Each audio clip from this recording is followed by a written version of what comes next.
Halo semuanya, hari ini kita akan mengulas kasus besar bernilai 50 miliar.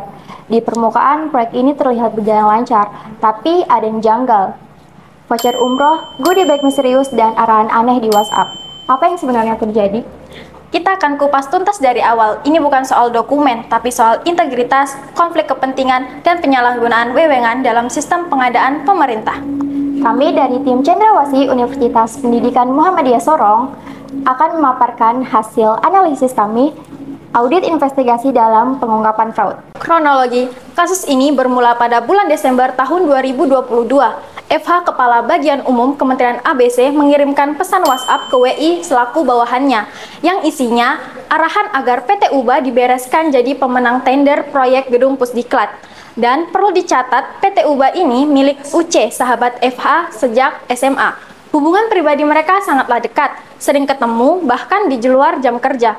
UC juga memberikan parcel lebaran dan voucher umroh kepada FH dan istrinya. Ini sudah mengarah ke gratifikasi dan konflik of interest. FH sebagai pejabat negara menerima hadiah yang tidak dilaporkan dari pihak yang berkepentingan dalam tender. Ini bisa melanggar pasal 12B dan 12C UU Tipikor karena hadiah tidak melalui prosedur resmi. Puncaknya, pada 15 Januari 2024, FH dan UC bertemu di mal. FH menerima goodie bag warna merah muda yang mencurigakan. Tim pengawas menyaksikan langsung kejadian itu. Untuk menganalisis kecurangan, kita gunakan teori fraud hexagon. Yang pertama ada opportunity. Lemahnya pengawasan internal membuat FH bisa memainkan proses lelang tanpa terdeteksi. Yang kedua ada capability. FH tahu seluk-beluk sistem pengadaan. Dia tahu celahnya. Karena itu, semua komunikasi dilakukan secara informal melalui WhatsApp, supaya tidak terekam dalam dokumen resmi. Ini bukti bahwa pelaku tidak hanya punya niat, tapi juga kemampuan, teknis, dan posisi strategis.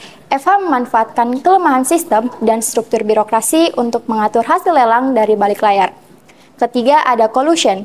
Hubungan pribadi antara FH dan UC dimanfaatkan untuk saling menguntungkan secara ilegal.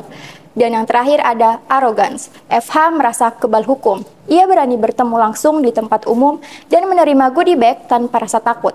Ini menunjukkan ada arogansi dan rasa aman berlebihan. FH merasa bahwa mengendalikan sistem dan bebas dari risiko hukum.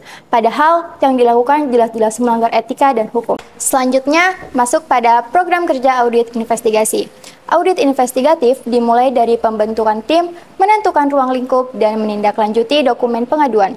Lalu dikumpulkan bukti fisik dan digital, proposal penawaran PT UBA, RAB, berita acara serah terima, hingga tangkapan layar percakapan WhatsApp FH ke WI.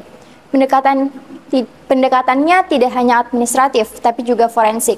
Kami telusuri jejak digital, verifikasi keterlibatan pihak-pihak terkait, dan cocokkan semua data agar membentuk gambaran utuh. Kita juga melakukan wawancara dengan FH, WI, UC, tim panitia lelang, dan penjabat pembuat komitmen untuk menggali keterlibatan masing-masing pihak. Terakhir, dilakukan pemeriksaan fisik bangunan dan dibandingkan dengan kontrak untuk melihat apakah realisasi di lapangan sesuai. Temuan dan pelanggaran. Dari hasil audit, FH terbukti melanggar 3 hal utama. Yang pertama, Undang-Undang Tipikor pasal 12B dan 12C terkait gratifikasi. Dalam kasus ini, FH diduga menerima hadiah berupa parcel, voucher umroh, dan goodie bag berisi uang dari UC yang memiliki hubungan bisnis dengan Kementerian ABC. Undang-Undang Nomor 30 Tahun 2014 Pasal 17 tentang penyalahgunaan wewenang oleh pejabat publik menyebutkan bahwa pejabat pemerintahan dilarang menggunakan wewenangnya untuk kepentingan pribadi atau pihak lain yang tidak sesuai dengan tujuan wewenang tersebut diberikan. Peraturan Presiden Nomor 16 Tahun 2018 tentang proses pengadaan barang dan jasa. Proses lelang proyek pembangunan Gedung Pusdiklat digunakan kuat sudah diatur sejak awal agar PT UBA menjadi pemenang atas arahan informal dari FH kepada WI. Praktik ini bertentangan dengan prinsip pengadaan yang kompetitif dan adil, sebagaimana diatur dalam Peraturan Presiden Nomor 16 Tahun 2018. Selain itu, tidak adanya transparansi dalam proses seleksi juga menunjukkan pelanggaran terhadap aturan pengadaan pemerintah. Ini bukan pelanggaran administrasi biasa, tapi pelanggaran yang berimplementasi hukum pidana dan berdampak pada kepercayaan publik terhadap birokrasi. Rekomendasi dari audit ini mencakup pemberian saksi internal kepada FH dan WI, pelaporan ke aparat penegakan hukum, serta reformasi sistem pengadaan agar tidak mudah diintervensi. Kedepannya, solusi yang bisa diterapkan adalah yang pertama, sistem lelang berbasis digital, yang kedua, ada penguatan pengawasan internal, yang ketiga, ada sistem pelaporan pelanggaran atau whistleblowing. Karena integritas tidak cukup hanya jadi slogan, harus dimulai dari sistem yang kuat dan individu yang berani jujur. Audit bukan hanya tentang angka dan dokumen, tapi juga tentang nilai. Tentang keberanian untuk mengungkapkan kebenaran dan membenahi sistem agar lebih bersih dan adil.